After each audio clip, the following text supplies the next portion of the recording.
Hello there, thanks for joining me. Today I'll be making a bowl from some very curly maple. I'm going to put some feet on it and I'm going to give it a little bit of texture. So I'll walk you through some of those techniques and hopefully you learn something. If you do, give me a like and a subscribe so I can continue to bring you quality content. Thank you. Our first step is to mark the center of our block using a ruler, measuring the halfway point between the two edges, and then we will scribe a circle using a compass.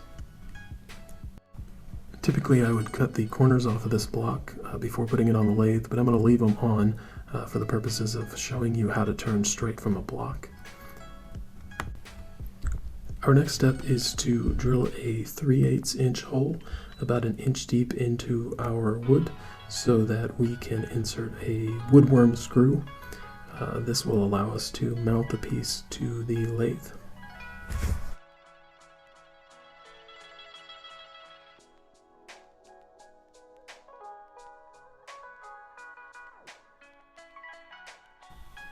We'll insert the screw into the jaws of the chuck, making sure to pull the screw forward so that it seats nicely against the back of the chuck jaws. Make sure to tighten down those jaws nice and tight. Next we will mount the piece onto the worm screw. I do this with the lathe on and holding it, but you gotta know when to let go or you will catch your fingers or get scraped up. The safest way to do this is with the spindle locked and screw it on by hand. Bring the tailstock up and make sure it is secure. Also make sure that none of your corners are hitting the tool rest. When you turn the lathe on and you forget to check, it makes a pretty ugly sound and it's not great for the machine either. I think one misconception about turning is that it requires a lot of strength and it is very dangerous, but it's only dangerous if you aren't paying attention to what you're doing. And one thing I see a lot is turners will crank the speed up with these blocks on the lathe, and the lathe will be rocking all over the place, just bouncing all around, and they'll be attacking it with the gouge. So this roughing process doesn't really require us to attack the piece. We're more just peeling off little tiny bits, just a little bit at a time. The best way to do that is to pick a point and pivot on it so that the cutting edge is just taking a little bit off of those corners at a time. My advice is to just take baby steps with this. Don't try to take off a ton of material at a time until you're really comfortable with it. It does take a little bit of time to get it down to the round, especially when you're new to this process.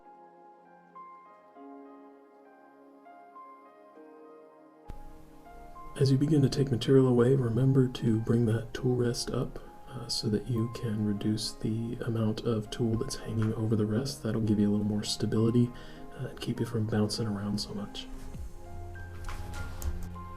It's important to remember speed when you're doing this. It's good to have good speed while you're doing this, but you don't want so much speed that the lathe is rocking about. So make sure as you scroll through the speed on your lathe, do it until you notice that the lathe is rocking a little bit, and then back it off until you don't feel that vibration anymore.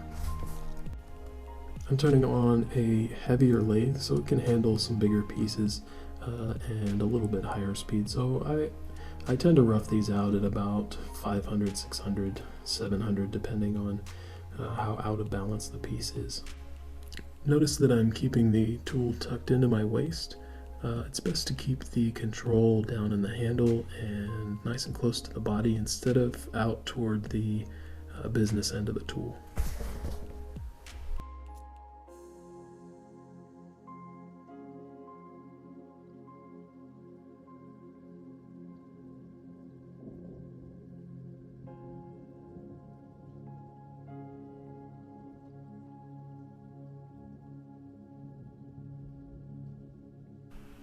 As we begin to get rid of those corners, you will notice that you can take up the speed a little bit and begin to take off a little bit more material with each pass.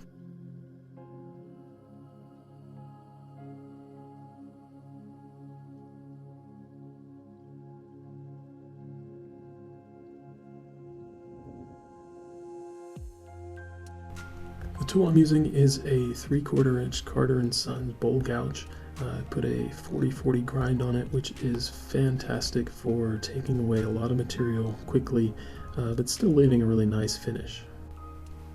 As you get down to the round, it's a good idea to turn the lathe off for a minute and take a look at your piece. Make sure there's no crazy things hanging off of it that are going to fly off and hit you in the face, like bark or pieces that are cracking off.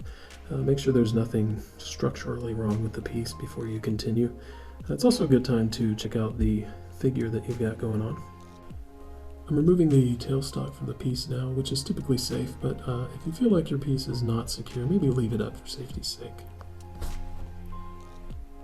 We'll then perform a planing cut to make sure our piece is even further balanced. We're just flattening out that surface on the bottom of our piece here. You want to keep the tool rotated to the left so that your bevel is contacting the wood and giving you support behind that cutting edge. If you notice the tool being pulled into the piece, rotate it outward a bit so that your bevel is making nice contact.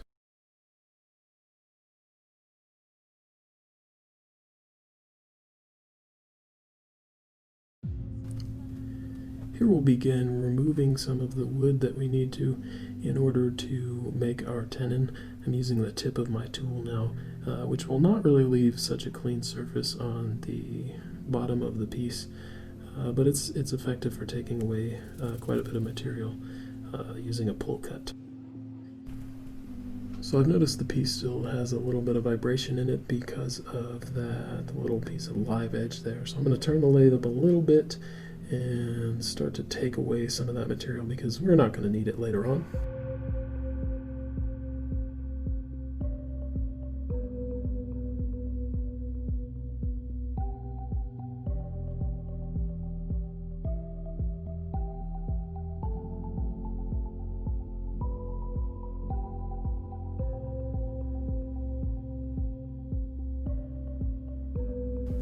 So I'm back to our tenon here, still working on shaping it.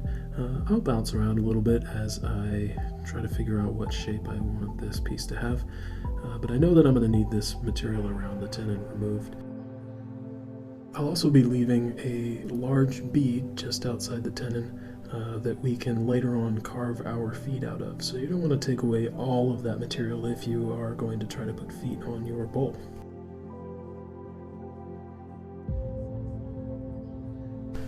Something really important to keep in mind is your body position as you make these long sweeping cuts. It's something that a lot of people don't really think about where they're putting their feet. They kind of just stand at the lathe and do whatever feels comfortable. But as you make these long sweeping cuts, you're going to have to move your body quite a distance. And if you start the cut where you're comfortable and lean outward, what's going to happen is you're going to slowly lose stability as you get more leaned over, and your cut is going to be a lot less clean. So my advice to you is to think about where you want your body to be when you end your cut, and then lean over to start your cut. That way you're leaning in toward your center of balance instead of away from it. Something important to keep in mind when you're working with kind of figured wood or wood with some punkiness going on is that your tool is going to be pushing against surfaces with different density, and as it does that, the tool is going to want to bounce away from the wood and then sink back into it, and that'll start to create some tool marks, some grooves, some tear out. The key to eliminating this is just making sure you have a sharp tool and that you're keeping the speed up relatively high on your lathe. You don't want to be turning insanely fast or anything like that, but turn it up until it's starting to vibrate, and then back it off until you don't feel those vibrations anymore. And just remember, if you don't feel safe doing it, don't do it. I don't want to push anyone to do anything that they don't feel safe doing. But speed is important if you're trying to achieve some clean cuts.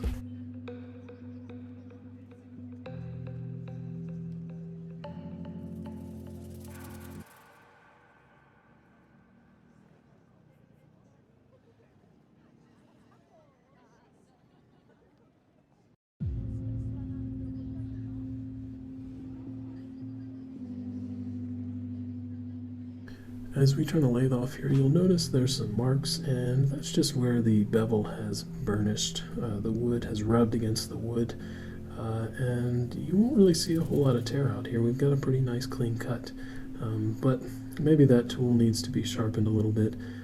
Maybe we'll take a little bit off of the bottom of the tool so that the bevel is not rubbing so much. If you're planning on putting feet on your bowl, you're going to want to make sure that the surfaces on either side of your bead there are pretty continuous, because you're going to be carving away a lot of that bead, and if the surfaces don't match up, your shape's going to look a little bit funky, and you're going to have a lot more carving to do. So now we need to take some time to clean up the curve of our bowl here. It's not quite as round as I'd like it to be.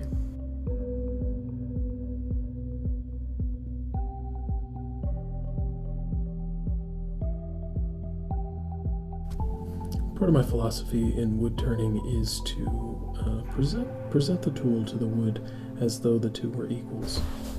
Introduce them to each other like they're going to be lifelong friends, and eventually you will begin to see the tools and the wood work together to create amazing shapes. But if you approach it with the idea that you're going to attack the wood and tear it apart, you're going to end up with a subpar piece of work. As you start to think of the wood and the tool as partners, you're going to notice that they really do work together as partners, and you'll notice that the quality of your work will begin to improve.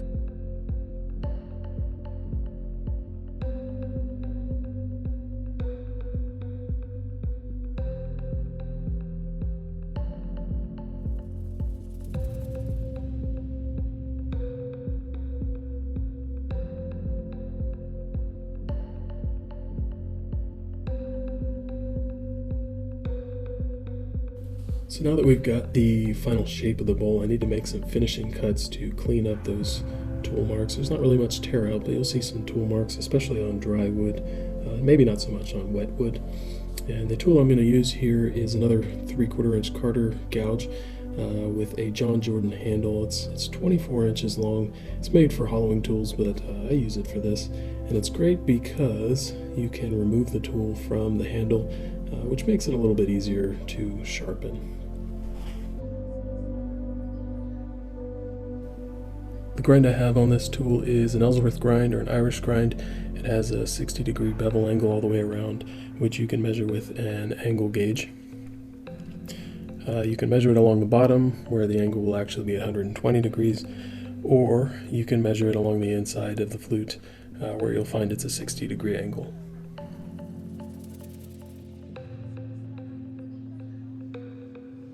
For this grind, I use the one-way Wolverine grinding system with the Varigrind jig on it, which you see there. It's a very straightforward system that allows you to quickly put a clean grind on parabolic gouges. Typically, I'd recommend learning how to use a platform and learning how to freehand grind, but sometimes these are handy to save a little bit of time. Since I know my bevel angle is 60 degrees, I'm just going to line it up with the CBN wheel there and tighten it down.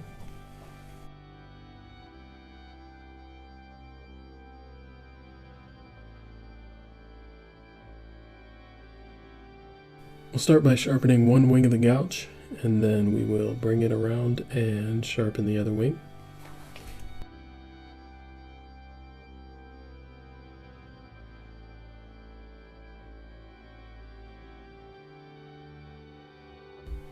And then we will blend the two wings by pulling it around the nose. Be careful because it's easy to grind off a lot of material here on the tip.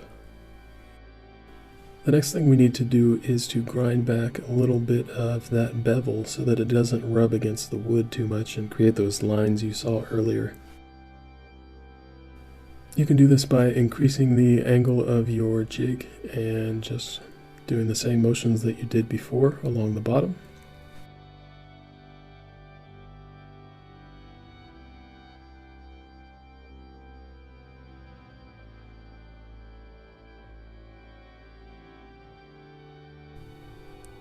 You can also grind the heel back freehand if you feel comfortable doing it that way.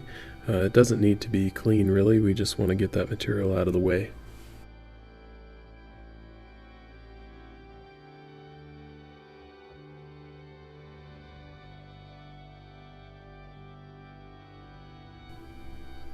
The cut that I'm going to perform now is called a shear scrape. This is great for cleaning up tool marks and tear out and refining any curves that you have. While it's a handy cut to learn, it's not one you should rely on, as you should strive to make clean finished cuts that don't involve scraping. This cut is performed by using the left cutting edge of the gouge. You'll not use the bevel to support the cutting edge. Instead, you'll use that edge as a scraper. The tool should be rolled over so that the left edge is contacting the wood and the right edge almost touching the wood, but the flute won't be completely closed. You want to keep a steep angle on the gouge, which is why it's helpful to use a longer handle. It may help to move the tool rest back about an inch away from the piece. And remember to keep control, most of your control, in the handle rather than up by the cutting edge. You'll notice my hand holding the tip of the gouge up there, and I'm really not applying much pressure at all, just enough to keep the tool in contact with the wood. If you start to push it into the wood, you'll notice that the tool will want to bounce back, bounce off of the wood, and you'll start to get wave-like grooves in the piece. So you really don't want to add a whole lot of pressure on the end of the gouge there. Here's what this cut should sound like if you're doing it correctly.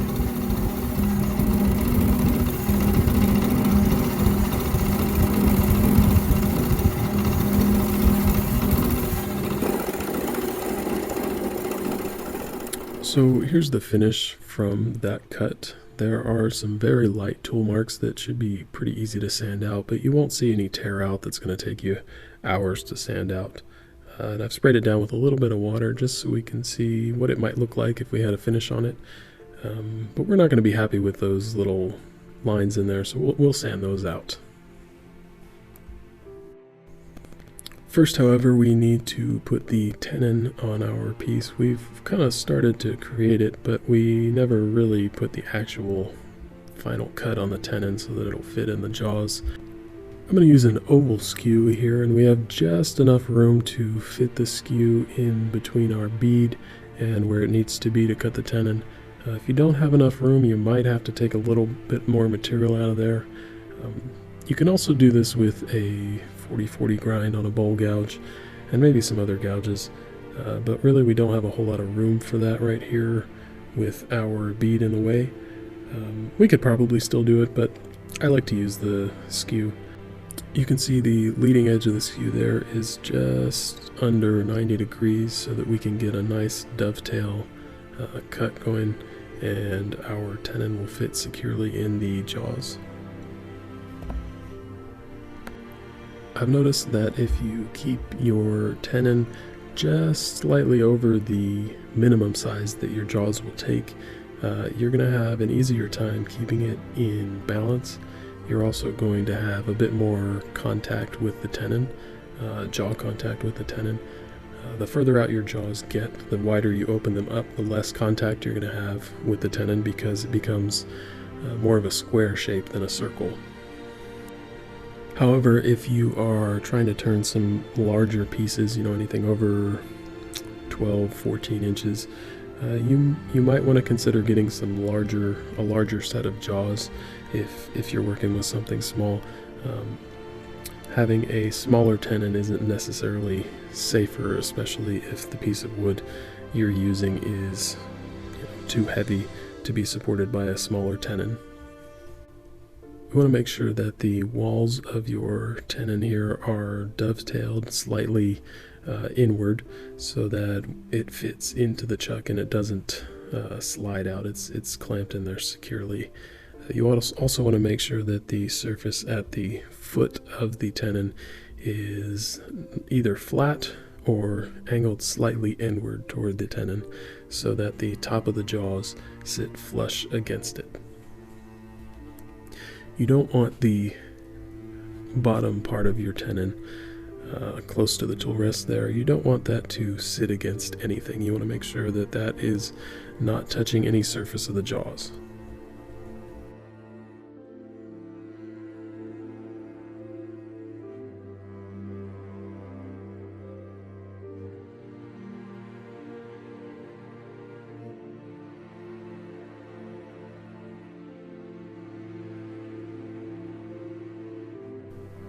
Check out how the top of our jaws here are seated nicely against the bottom of the bowl, and our clearance is just enough. We've just barely made the tenon big enough to fit in there, cutting it a little bit close there.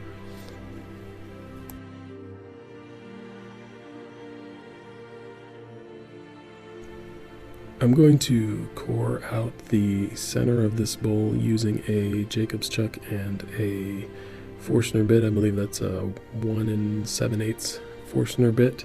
This will go into our tailstock, and then we will core it out. This isn't absolutely necessary, but I find it saves a little bit of time getting some of that material in the center where the bowl, where the wood is moving a little bit slower. It saves you a little bit of time to get that out of the way at the start, and it also helps me to set the depth that I want to stop at, and I can kind of visualize the curve that I want to keep. Typically, I will core out a bowl at about 400 to 500 RPMs. You don't have to be spinning super crazy fast to get this done. You'll notice that the Forstner bit there is going to want to heat up as you core, and you may need to back it out of the piece every inch or so just to clear out some of those shavings.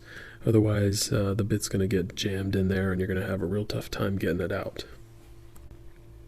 As always, make sure you check the tightness of your tenon every now and then just to make sure it hasn't come loose at all.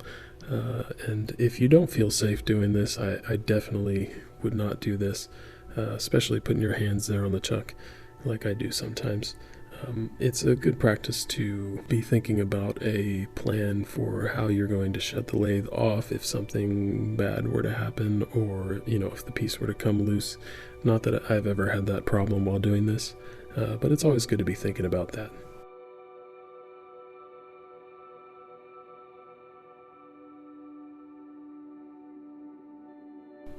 So now we can start coring out our bowl here. I will plane the surface. It's not absolutely necessary, but it's going to help keep your tool a little bit more steady. And then we're just going to start making some push cuts straight into the bowl. It's also an option to do pull cuts toward the outside, but I think really it's faster to do push cuts, and maybe a little bit safer to be pushing the piece of wood against the chuck instead of pulling it away. If you're working with a wider piece or with some green wood and you plan to keep the walls of the bowl a little bit thinner, it's a good idea to work in steps. I'm taking a lot of material away from the center here, which is going to take a lot of support away from the outer edges. So if you want a thinner wall, it's a good idea to work those walls down about an inch at a time, and then take out the center material. But we're going to leave this one fairly thick, so I'm not super concerned about losing that support right there. Remember, as you get deeper into the piece, to adjust your tool rest so that you have less of the tool hanging off of the end. It's going to help improve the stability that you have deeper in the bowl. If you start to lose that stability, you're going to notice that your gouge is going to bump around a little bit, and you're going to be more likely to get a catch. Here I'm going to cut a nice little undercut to our rim, just because that's the design I want for this bowl. We'll do a little bit of carving on the rim a little later, and it'll look pretty neat. If you're working with green wood and you have some thinner walls, just be mindful that the rim is going to stretch out a little bit and may not be spinning perfectly circular. So if you want to make any cuts to the rim, do it earlier on as you're making the piece so that you don't run into the problem of having an uneven rim.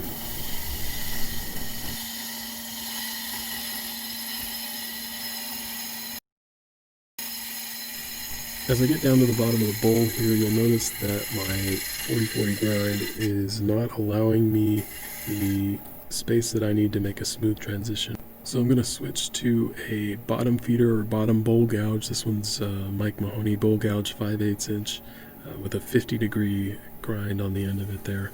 And the idea here is that this gouge keeps the wood directly in front of the gouge instead of off to the side. So if you're working with figured woods, this gouge is going to cut a lot cleaner as you're going along the bottom of the bowl there. And it also makes the transition in the corner there a lot easier to make.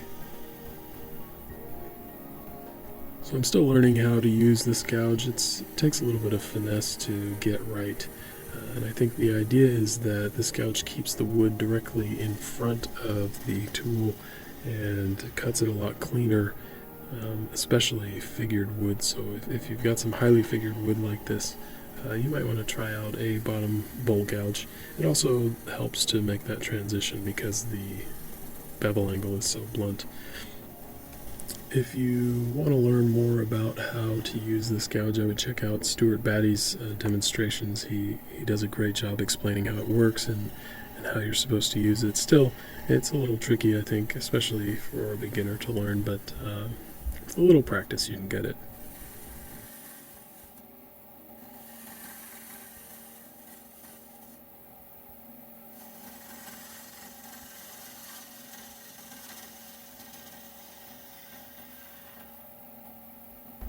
So if you're not a pro with the bottom bowl gouge and you're finding that you need to clean up the inside of the bowl a little bit, you can use a round nose scraper like this one here. I think it has about an 80-degree grind on it, but I could be wrong. You might want to look that up. So the idea, just like with our shear scrape, is that we don't want to push into the wood a lot. We don't want to put a whole lot of pressure on the wood. We're just trying to very, very delicately scrape off those lines and tool marks that we don't want. You want to pull the tool rest back a bit for this so that you can angle your scraper downward a little bit. And like I said, just light cuts here, and it helps to have a really sharp tool. And fortunately, these are super easy to sharpen. Just like with the shear scrape, you don't want to rely on this as your finished cutter, but it is helpful as you learn how to shape a bowl and you learn some of the basics. It is helpful as a cleaning tool, but I would say strive toward learning how to make clean finish cuts with just a bowl gouge.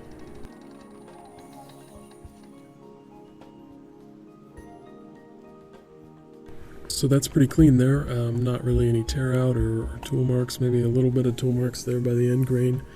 But it's nothing we can't sand out pretty easily. We've got a couple cracks here that I typically try to avoid, but this piece was too nice to take away a whole bunch of material, so we've got some cracks we need to fill. And before we do that, I'm putting a little bit of beeswax, a little bit of oil over the surface just to keep the super glue from setting in or spreading out around the cracks. And that'll help me later on when I'm sanding. You're welcome to use CA glues. I know Starbond makes a nice glue, but if you don't have the accelerator, it takes a little while to dry. This stuff I can put on and sand almost right away, and I know that it's going to be fine later on. So we'll perform our sanding with just a plain power drill, something cheap. The one I have is not especially cheap, but it's old and I have a new one.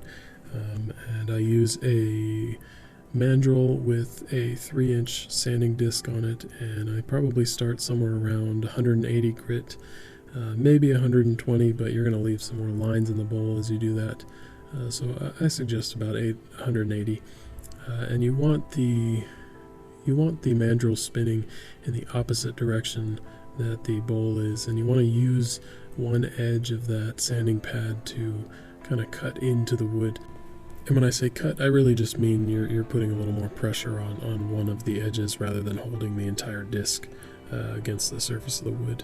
And we can do this on the inside and the outside. Remember to wear, a face mask or have some kind of dust collection, or at least have a fan blowing this dust away from your face.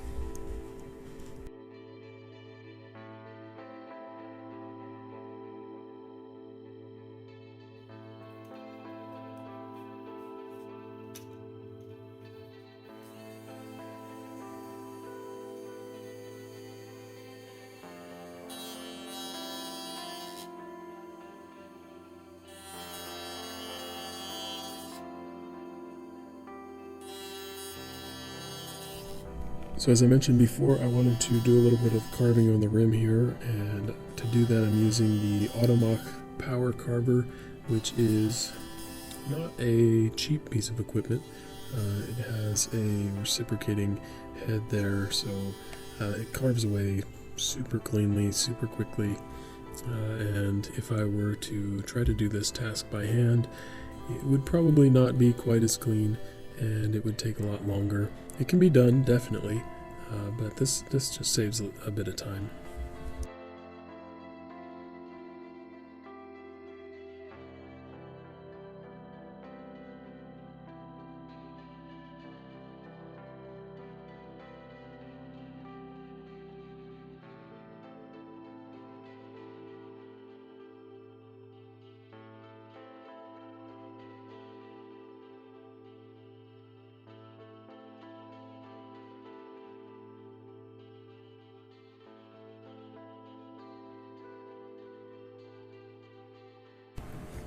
I like to think about, as I'm making a piece, how the light is going to work with the piece, where it will cast shadows, and what features will be made more distinct by light.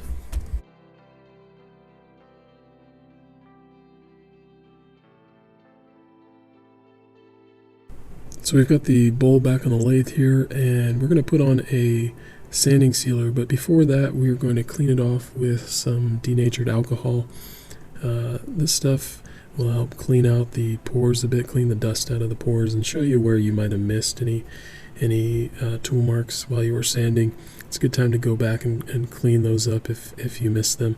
It also gives you a chance to take a look at the figure before you put the sealer on.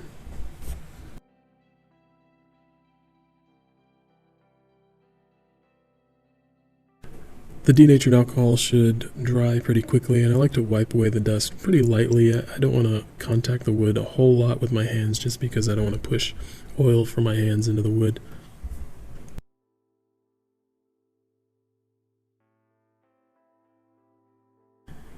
The sanding sealer is really just a shellac and maybe a bit of denatured alcohol, and the purpose of it is not to coat the piece as you would with a thick lacquer, but we're really just trying to fill in the pores with this so that we can sand that back, and you're going to have a smoother finish that'll last a little bit longer. So we're not going to leave most of this on. We'll end up sanding most of this away. I like to spread this with my hands because when you use a paper towel, it'll soak up a lot of it, and this stuff is not necessarily cheap. So you don't want to waste it by using a paper towel. I would use some unpowdered gloves if you have access to them, but right now we can't seem to find any. So just make sure, if you are using your hands like this, to get that stuff off pretty quickly. Make sure you wash your hands pretty thoroughly afterwards. Otherwise it's gonna stick to your skin and dry pretty quickly. This stuff sets up in a few minutes, so pretty quickly. And it can be kind of a pain to get off, and it's not great for your skin, so just make sure you're washing your hands if you do it like this.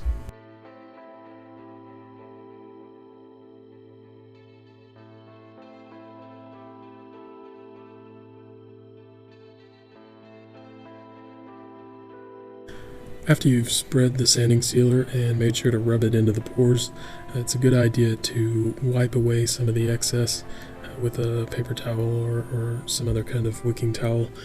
That way when it dries, you're not trying to sand through just globs of this stuff.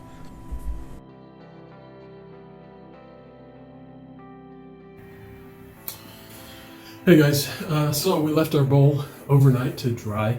It only takes about 15 minutes really for the sanding sealer to set up, but it doesn't hurt to leave it overnight if you have the time. So our first half of our bowl is covered in the sanding sealer. We'll work on the bottom a little bit later, but for now I want to finish up sanding the inside and the outsides. I'll start at about 320 and then use some steel wool to break down the sanding sealer dust, and then I'll move up to 400, 600, 1000, 2000, 3000, kind of depending on the wood and how shiny I want it to be. You're probably fine stopping at about 400 or 600 if shiny's not really your cup of tea. I don't love shiny, but it does help to seal the grain a bit better. And if you're working with green pieces, wood that still has moisture in it, and you don't want it to lose moisture too quickly, I find that sanding up to, in the thousands helps to slow down that loss of moisture and prevent it from developing cracks. It's not going to stop them. If cracks are happening, they're going to happen, but it does give it a fighting chance. So right now, we're going to put this back on the lathe and sand it down.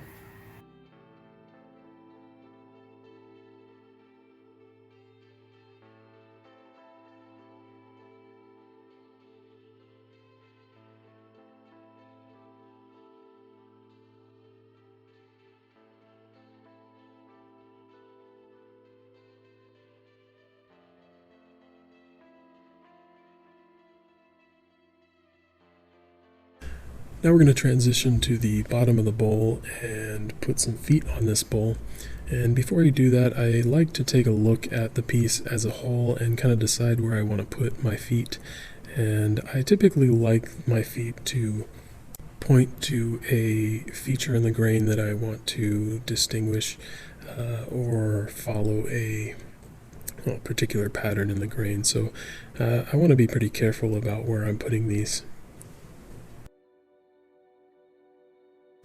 I'll start by marking one of the feet where I want the first foot to be, and then I'm going to flip the bowl over and make the rest of the measurements to triangulate them as best as possible. It's not necessary to make the feet a perfect triangle, but I typically try to do it with my pieces.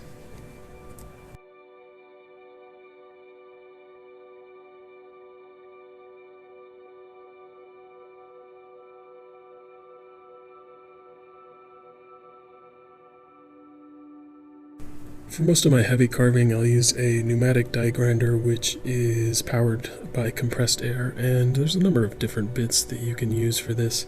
These are pretty large bits of varying coarseness, and they all serve their purpose, but I think for this piece I'm going to stick to the bit that I have in there, which is a 5/8 inch carbide cutter, which leaves a really smooth surface. It's really good for keeping a smooth transition from the outside of that bead to the inside there, and not a whole lot of sanding required afterwards.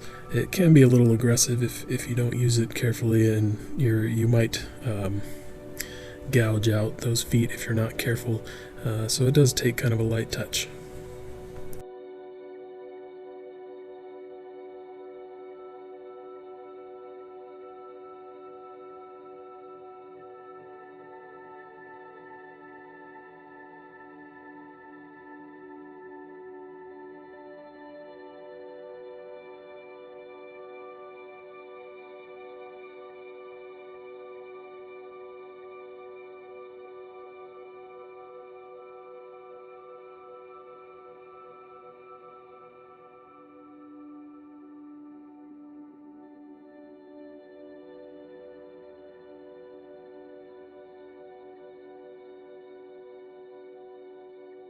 In order to finish the bottom of the bowl, we need to take off the tenon, which we could carve off, but I find that using a Longworth style chuck or a vacuum chuck will take a little bit of time out of that process, and it'll be a little bit cleaner. So here we're using a Longworth chuck, which you can use without the tailstock, but I highly discourage you from doing so. When I first started out, I can't tell you how many bowls that just flew off of this thing without the tailstock up. And I was also turning way too fast when I was trying to finish the bottom. So the idea here is to make sure you've got this tightened up so that it is in balance, and also keep that tailstock up and keep your speed rather low as you're finishing it. There's no need to rush through this process. You've already done so much to make this bowl, and if you rush, the chances of losing the bowl to it flying off the lathe and cracking greatly increase. So take your time here and know that your time and effort will soon be rewarded.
So as we get down to the end of our project here, we just have a few steps left. The first one is going to be to burn in a maker's mark or a signature.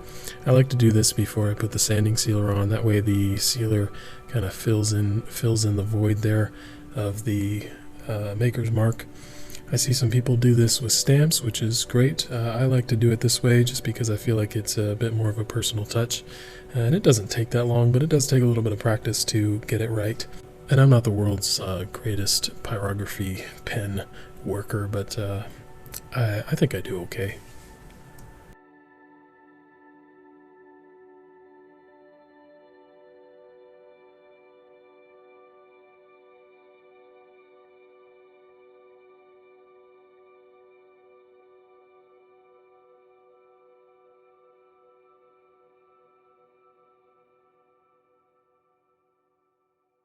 So we'll wipe down our piece with a little bit of denatured alcohol. Be careful not to get this on the part of the bowl that you've already finished sanding. It's okay if you do a little bit. It's alright to do a little more sanding to blend in those edges. But you don't want to be dripping this stuff down the sides of the bowl, because then you'll end up doing a bit more sanding than you want to.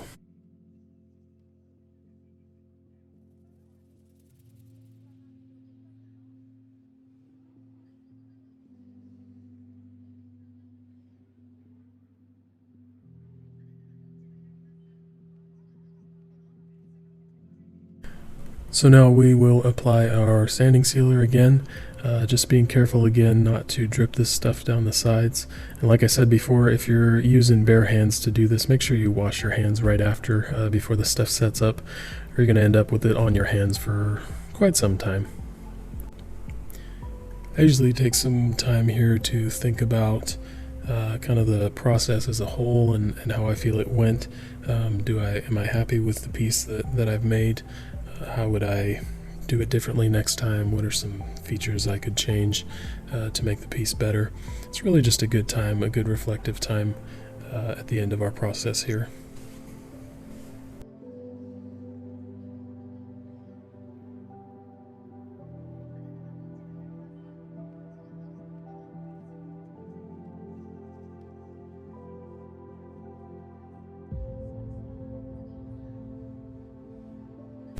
Again, make sure to wipe off some of the excess after you've rubbed it into the pores. You're just kind of dabbing it off here. Don't try to scrub it out of the wood or anything. Just make sure you wipe off that excess. So we will repeat the same sanding process that we did before. I'm turning down the speed on my orbital sander a little bit while I start at 320. And if you don't, it can be a little bit aggressive and leave some marks. And so we're really not trying to sand anything back other than that sanding sealer. We just want to break it up so that we can do our final sanding. If you have a tool for sanding that works best for you, maybe it's better than using an orbital sander, that's great, use that. This is just what I've used a lot, and it's what I'm comfortable with, and I find it a pretty versatile tool if you can learn to use it delicately.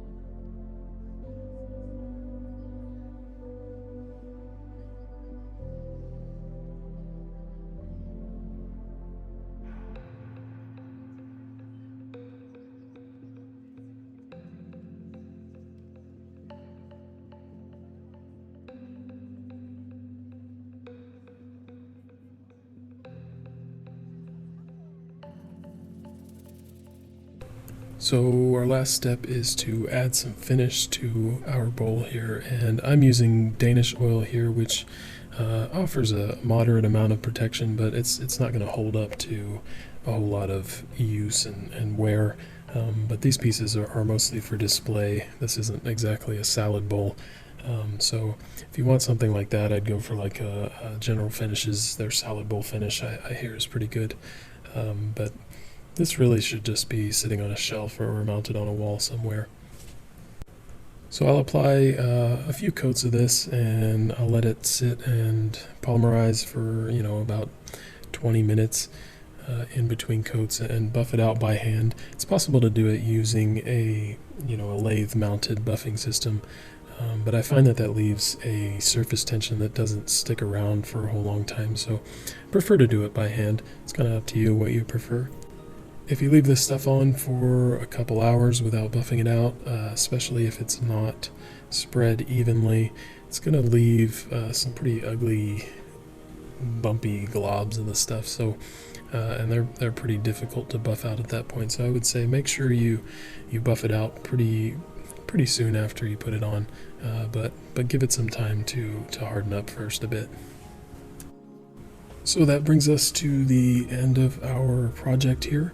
I think we have a pretty nice piece, and hopefully you learned something.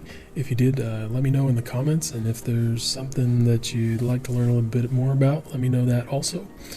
Give me a like and a subscribe, and stick around for some more content. All right, thanks guys.